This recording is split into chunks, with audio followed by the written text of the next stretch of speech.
নমস্কার শ্রোতা বন্ধুরা, গল্প শুনোতে আপনাদের সুস্বাগতম। বন্ধুগণ, আজকের গল্পের নাম সত্য মিথ্যার ব্যবধান।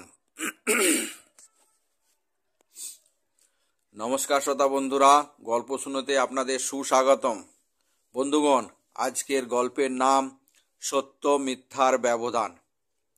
বন্ধুগণ, এটিও একটি গোপাল ভাঁড়ের মজার কাহিনী। আপনারা খুব আনন্দিত হবেন শুনলে।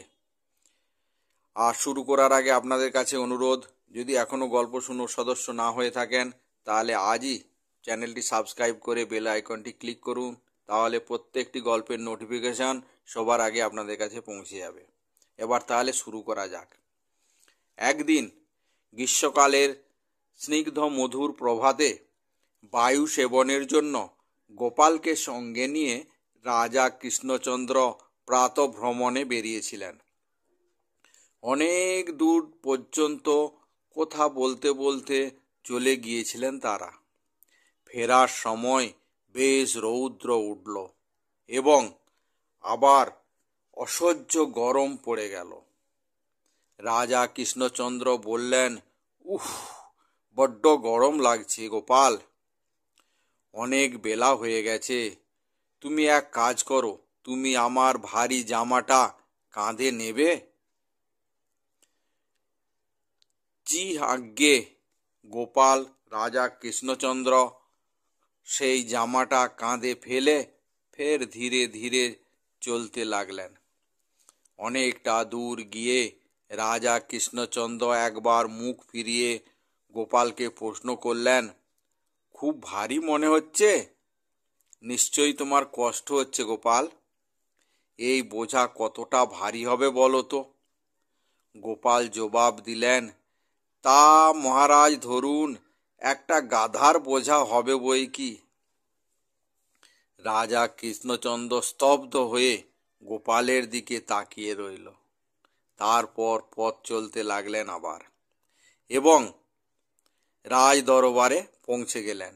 রাজ দরবারের মাঝখানে সিংহাসনে বসে মহারাজ কৃষ্ণচন্দ্র প্রশ্ন করলেন গোপালকে, বলো তো গোপাল, সত্য ও মিথ্যার মাঝখানে ব্যবধান কতটুকু?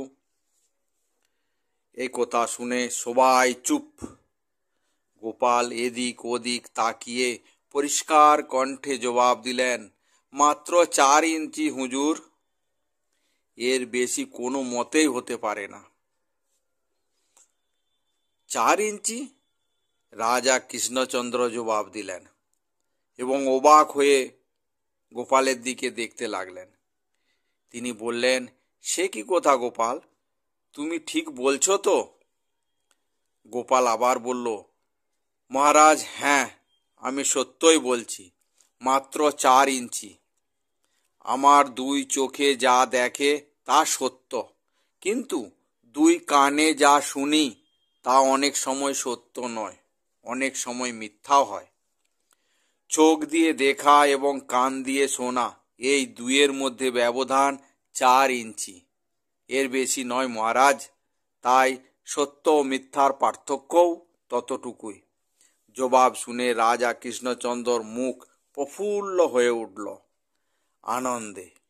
রাজা কৃষ্ণচন্দ্র একজন সমঝদার ব্যক্তি ছিলেন। তিনি গোপালকে বললেন, সত্যি গোপাল, তোমার তুলনা হয় না। আর এরপরই রাজা কৃষ্ণচন্দ্র গোপালকে পুরস্কার দিয়ে পুরস্কৃত করলেন এবং সেসব দেখে সমস্ত সভাসদরা আনন্দিত হয়ে উঠল, হাততালিতে ভরিয়ে দিল, সাবাস গোপাল, সাবাস গোপাল বলে নাড়া দিতে লাগলো।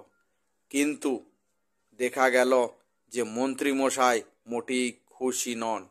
তিনি তার মুখ নিচের দিকে করে তালিম না দিয়েই বসে রইলেন। তাহলে বন্ধুগণ, আজকের গল্পটি খুব ভালো লেগেছে নিশ্চয়। ভালো লাগলে লাইক করবেন, শেয়ার করবেন এবং চ্যানেলটি সাবস্ক্রাইব করে আমাদের মনোবল বাড়াবেন। আজকের গল্প এখানেই শেষ করছি। জয় হিন্দ, জয় ভারত।